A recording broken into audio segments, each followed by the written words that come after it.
Hello, and welcome back to another episode of Unglamorous Truths, the podcast where we talk about making it in the entertainment industry. I am Chandra. I'm Crystal. I'm Amevet. And today we're going to do a nice little miniature episode, just checking in post-strike. So last year there was the historic WGA and SAG strike, which went on for fucking ever. From May, yes, and then ended on November 9th. And I'm going to really just throw out one statistic because, we're not a fucking statistics show. We're not a science research lab. We're not those girlies, and I don't need to do fact checking. And we're really here. We just always talk about, I think, kind of the more emotional aspects of what's happening anyway. How we feel. Yeah. But one thing I do want to throw out, one statistic, is that production is down. Oh, yeah. 36% from where it was at this same time in 2022. So, with that said, how are you ladies feeling since the strike? What is it crazy? Is it just so fucking different? I think because this is our first strike, like, I really have nothing to compare it to. So, like, I almost, like, envy the ones that have, well, no, I don't envy you being in a double strike, but, like, the ones that have seen it before. Yeah. It's like they have something to kind of go off of. And, like, this is my kind of, it's like my first heartbreak. Mm-hmm. So it's like, I don't know how to pick myself up. I don't have the tools. Yeah. But yeah, I'm confused. Truthfully, I'm, like, a bit apathetic. Of like, okay, like, whatever, like, y'all want to behave this way, like, I gotta figure something out. Yeah. It feels really different to me too than because obviously we had the back-to-back, right? We had COVID which shut a bunch of things down, and then the strike, which I kept calling COVID too because in my mind they just felt so similar, except for we were outside for one, around people, but it feels like there was kind of like a bigger bounce back after COVID. Yeah, I feel like throughout people were just so eager. Like, it's eager to buy, eager to work, eager to just get back to normal. This, I'm like... Yeah. I feel like there's almost like an element of, like, not flatlining, but kind of like, even in our business, in COVID, everyone was watching television. It's how they were getting themselves through. So there was a boom of like, okay, anything that was on its way, let's shoot. And people were rushing to shoot things. Like it's still, from our industry, to me, felt like energy. I wasn't like, oh, we're dead. It's like, no, people were looking forward to what am I going to watch? But then the strike of it all, it's just like, it really does feel like it's savage. It just feels very savage, is the word. Yeah. Like, it's brutal. Yeah. And I'm just kind of like, I'm concentrating on, the projects that I am just pushing through and, like, things that we're doing. Like, it's literally, if people have said, stay alive till 2025. And I really do feel like that's kind of, like, I've accepted that. Yeah. I would say somebody is definitely trying to get it back in blood. Punishment? Like, no. It feels like it for sure. Facts. No, it for sure feels like punishment. It for sure feels like, you tried it? Yes. I'm about to whoop your ass on the other side. Like, it definitely feels like you told me I could go to the dance, but then when I got home, you put me on punishment. Not that, and this is not just to take anything away from the tremendous work that, the talent in this industry did to fight for the things that we needed. Definitely still fully in support. Just am going to say, if you ain't save your coins, oh my God, you better get to figure it out. No, I think people are leaving in droves. Yes. It feels like I personally don't know anyone, but I wouldn't be surprised to hear by the droves. Gotta go. Yeah. Like, but I do know people who are looking for jobs that, would never, like, who were staffed back to back or who were always booking on shows. At one point, I feel like we have a bunch of friends who've been doing theater, which has been so wonderful to go see. But I started asking, I was like, wait, am I missing something? Like, why is everybody doing theater? Like, is that the way right now? Like, should we all be doing theater? Yeah. And then multiple friends were like, bitch, there's no other work. So like, everyone's just doing what we can. And I think it makes the jobs, especially in writing rooms, even more competitive because even EPs are looking for jobs. And it's like, I don't have to run this room. Right. I just need to be in this motherfucker. Literally. It's like when commercials started, like, gradually now by droves having big superstars be the head of commercials. I remember when that became a phenomenon. Before it was like all actors, because they would only do it overseas. Yeah, it would be. They were almost embarrassed. Like, I won't do it here. I'll do it somewhere else. But then it was like, everybody and their mama is running the commercial. So then obviously that trickles down, and it's like there's just less jobs for people that don't have those types of names. And that's happening like across the board. Yeah, it's pretty tricky, but I do feel like there's going to be a lot of opportunity for disruptions from this. You think? I do. I think because it has to be, because where else is there really to go? If the traditional route is really only going to be for, big names, which it was already like that before. But just like think about, one thing to me that's changed a lot is generals, right? Like, so general meetings are things that when writers do, you go meet production companies, you just have, general conversations. Like, what types of stuff do you guys like? What types of stuff are you guys working on? Like, it's like a play date almost. And then as talent, you have like generals with casting directors, and it's very similar. It's just to get to know you. Do we align? Then maybe, if we do, then we set something up and I officially come pitch your project. Now, oftentimes on generals, the expectation is that like you already coming in with something to pitch. Like no one is like wasting any time. And then I feel like we're being told earlier than I was ever told like, look, if there's not a star attachment, if there is not an incredibly strong piece of IP, we do still make original stories, but just being honest with you, this is what we're making, right? So at that point, you're limiting a lot of creative people. These people are also now poor, broke, which makes people angry. And so you have this mix of anger and creativity. And I feel like that oftentimes creates disruption and limited access. I have no other place to get it.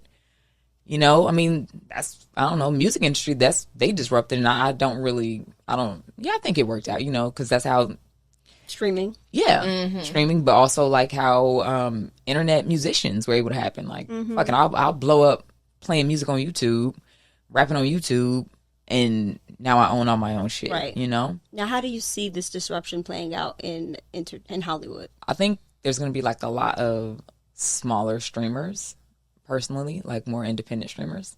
Because, I mean, you see, people announcing things about it every day, but I feel like middlemen are going to get cut out a little bit. I also think one of the next big things that is about to happen is radio plays are about to make a massive resurgence. I hear them happening all the time. They're affordable to do. And because they feel fresh. They're so old, they feel fresh again, right? With screenplays or like teleplays. Yeah, but and I think there's gonna be like a lot of different versions of it. But I think people have already been trained to listen to things by podcast. You already are trained to put this in and do your walk, while driving. So I think the foundations have been laid. Because I think it's something affordable to do. It's something accessible to do. You need a limited amount of space and equipment to make a movie, to make a TV show. You need a lot of stuff. Of money. So I think that's kind of where certain disruptions are going to come. I think YouTube programs are going to continue to blow up. I mean, that's where all children's programming is. I also see people going the route of creating their own IP. Instead of like going to find IP. It's like, all right, I have this idea for a series or a film, but no one's buying that right now, so let me write a book. And then let me option that, get a book deal, and then before the book even come out, make a deal with the studio to make this a 1, 2, 3 picture project. That's what I'm about to do. Shoot. I definitely smart. Heard of one person doing it. This woman became a millionaire in a day. Yeah, you told me. Yes, that is a route. I actually attended a panel at NYU where people, novelists, talked about the transition from IP to shows and that life hack. I mean, that's why I asked you to take them notes for me. I have the notes. Okay, girl. I'll send them to you. But the crazy part is, I'm like, it's so crazy that this is a life hack because it is so much work. Like, you literally are writing a book. But babe, it doesn't have to be a book. It could be an article. It just needs to be something published. Yeah. Okay, well, see, and that's why we're going to do a short story, IP, joint, boom. Yeah. You get a byline somewhere. Yeah. That's IP. Yeah. That's a fact. But it does at least feel more active, and it feels like you're like engaging on these different levels and, you know, building your fan base. Totally. 'Cause that's the other thing. It's like, okay, yeah, I don't know, you know, they just want you to come like show up fully created. So do you already have your fan base, you know, whatever. But yeah, it's fascinating. I remember from that panel when the people were talking about their books, they were like, one thing no one ever told us as novelists is like, all of this is self-promoted. Like, there's no budget for marketing when you do books. And so then you have to think about that and consider that. If, say, you want to take it out, or you want to, and they they want metrics, like if you want to turn this into a show, and they're like, oh, well, what's the reach? Who's seen it? Where has it been? Da, da, da. Then it's a whole nother game to promote. Because apparently what I've learned from those, whether it's an agency and it's like the book section, I forget what they call it. It's not lit, because lit is also what we do. But is it all the same?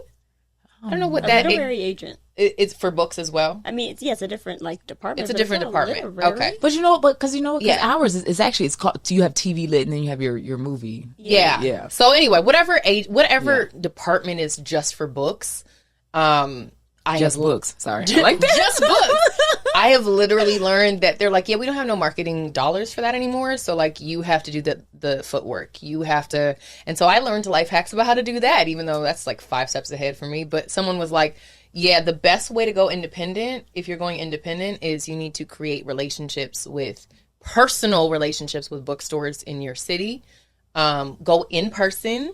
You talk to the owner. Because no one does that. That's the life hack, is everyone sending an email or trying to DM them. And it's like, if you just go make a human relationship, oftentimes the people that run these bookstores are like the last legs of people that love human interactions. Because they like books. They don't, they're anti-digital. Like, so they'll appreciate that. And then oftentimes you'll get a huge leg up and your books will be presented at the front of the store. Because they'll be like, I like you. I'm going to feature you. You know what I mean? So for any of those novelists out there, that's the tip. Good to know. Crazy. Now, how do you feel that that you guys have been moving differently since the strike? Like, what are things that you are doing to engage creatively that you didn't have to do before? Are there new, fresh outlooks coming into this? I think one thing for me, I actually realized during this conversation that we have never talked about on this podcast, I don't think, is that our actual agency imploded. Yeah. Like we not talked about that, right? Which is crazy. Fell into pieces. Yeah. It's gone. A3 is no longer. So we were signed across the board by A3.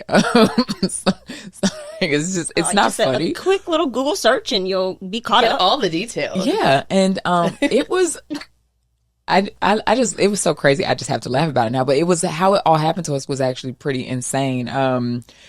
We just read it in the trades. Like, we all found out about it.